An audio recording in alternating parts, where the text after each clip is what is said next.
Normally,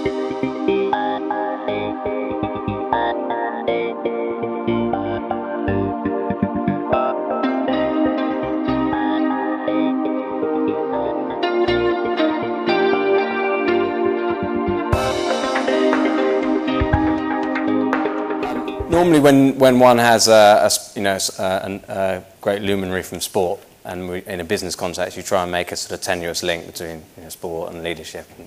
But I don't think I need to do that because Will did such a brilliant job. So thank you for that. And I think the thing I took away from that was, among lots of other things, was that point about the Olympic golds and silvers and that 0.53 of a second. I think you said margin between 5 golds and 5 silvers, and it's that margin. And the analytics to get that edge. And what we like to say and our clients say is that data and analytics is the basis of my competitive edge.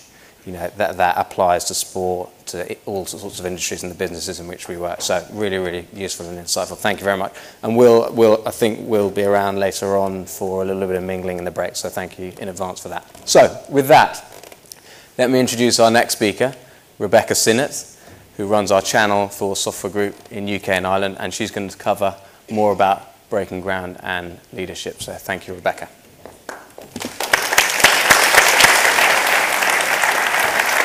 Thanks, Don.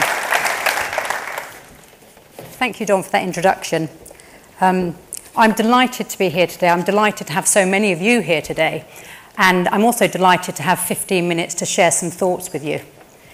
Now, I would have been even more delighted to have 25 minutes to share some thoughts with you, but for some reason, Dom thought you might like some extra time hearing from a World Cup winning rugby player. Go figure. So the title of this event is Breaking New Ground. And I personally broke new ground this year when after 20 plus years of working in field sales and field sales leadership, I moved into the channel organisation to run the software channel for UK and Ireland. And that got me thinking about what is it that enables breaking new ground. It's not really a function of management. It's not a function of numbers and figures and facts. It's really a function of, belief, I guess. It's a function of leadership. So I decided that it was leadership that I wanted to talk to you today about. Because if it hadn't been for the leadership of Steve, Smith and Dom, looking at the skill sets that I had that made me successful in field sales leadership, if they hadn't looked at that skill set and believed that I could transfer that into channel, I wouldn't have this role now. And I've really enjoyed the 5.5 months I've spent doing this so far. So I wanted to talk to you today about leadership. And many of you are leaders in your field, and the reason that you've chosen to be partners with IBM or are thinking about being partners with IBM is because you've seen that IBM, throughout its history, has been a technology leader. In 2013, we spent 6.3 billion on research and development. 6.3 billion. That was so that you didn't have to. We also, our inventors, were issued or achieved 6,809 patents, which meant that we had our 21st consecutive year leading the US patent chart. I mean, that's incredible. Let's think about that for a second. 6.3 billion invested in research and development, 6,809 patents. So why is it so important to IBM to be a technology leader? Why is it so important to IBM that we're constantly breaking new ground? Why would we put so much money into that? Well, it comes down to our purpose. Now, you may think, well, your purpose, well, surely your purpose is to make money. But actually, that's a byproduct of our purpose. Any company that is consistently successful over a period of time never has making money as its purpose. The real purpose of IBM is to be the essential company, to be essential to its customers.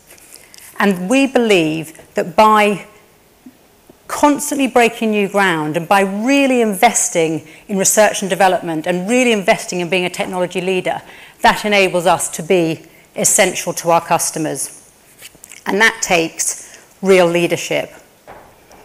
There was a recent leadership study by a consultancy in the United States called BCG. And they were looking at key characteristics of leaders or successful CEOs in the 21st century. And the reason they focused on the 21st century is, as Don was saying earlier, things are changing so rapidly in IT and in business. And so the qualities, the key characteristics required of successful CEOs are different from what they potentially were before. And of those three, I'd just like to focus on one. And that one is having the courage to abandon a practice that has made you successful in the past. Just think about that for a moment. So many of you have started up businesses. You start up a business, you get the skill sets, you start building a customer base, you start being a leader in your field, and then you turn around and say, well, actually, I'm going to abandon that practice. I'm going to move my investment. I'm going to break new ground. That really takes a lot of courage.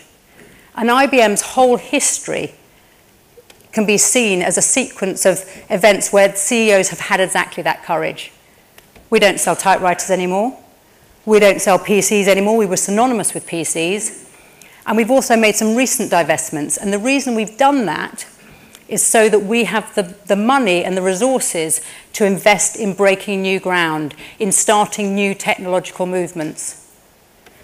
For example, part of our recent investments, as Don mentioned, is $1 billion in the new Watson division.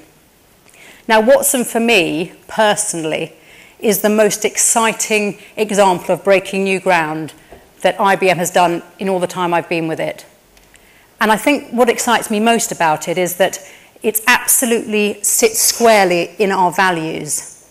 Now, our values, we have 3 values, and those values all help us drive towards our purpose. And whilst I'm sure you all know our values, and in fact a few of them probably got them tattooed on your arm somewhere, but I'll just run over them for you.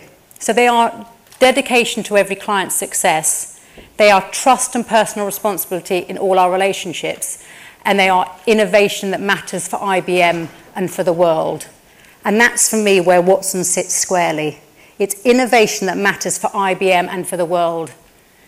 And I really, truly believe that Watson will revolutionize healthcare around the world. And there will be loads of other areas and other industries that I think it will revolutionize. But it really, truly is, for me, innovation that matters for IBM and for the world. And a true example of where we have shown the courage to move and invest in a new area and break new ground. So I've been talking about the importance of leadership, and now I'm going to change tack a little bit and say, actually, leadership is overglorified. And in order to illustrate that, I'm going to show a brief TED Talks presentation. Now, for those of you who don't know TED, it stands for Technology, Entertainment and Design. And they do a series of events around the world where they bring in leaders in their field to present, and then they put these out onto the internet so everyone can access them. And for people who know me, I'm a little obsessed by TED, and I do tend to try and squeeze them into my presentations wherever I can. So please, it's just 3 minutes. Enjoy. So ladies and gentlemen, at TED we talk a lot about leadership and how to make a movement. So let's watch a movement happen, start to finish, in under 3 minutes and dissect some lessons from it. First, of course you know, a leader needs the guts to stand out and be ridiculed.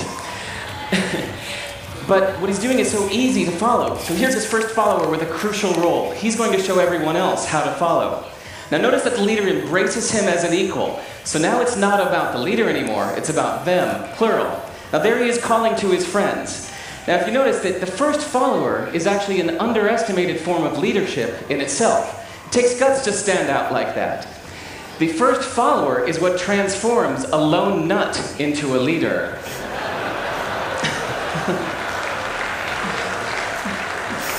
And here comes a second follower. Now it's not a lone nut, it's not 2 nuts, 3 is a crowd, and the crowd is news. So a movement must be public.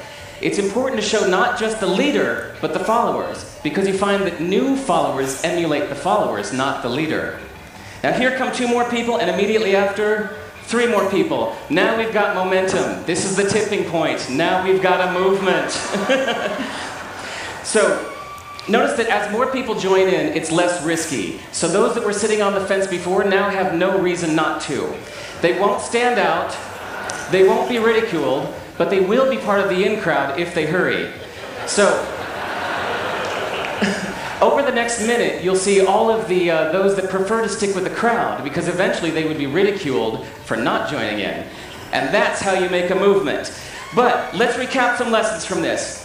So first, if you are the type, like the shirtless dancing guy, that is standing alone, remember the importance of nurturing your first few followers as equals. So it's clearly about the movement, not you.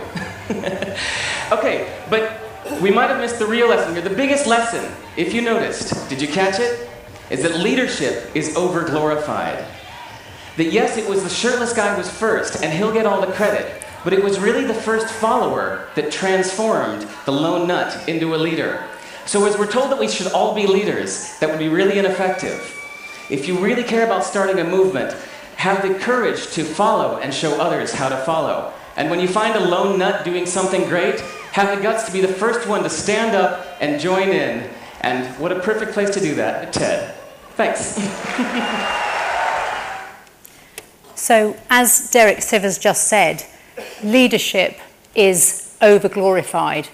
What really makes the difference is our first followers. And for us, our first followers are you, our business partners.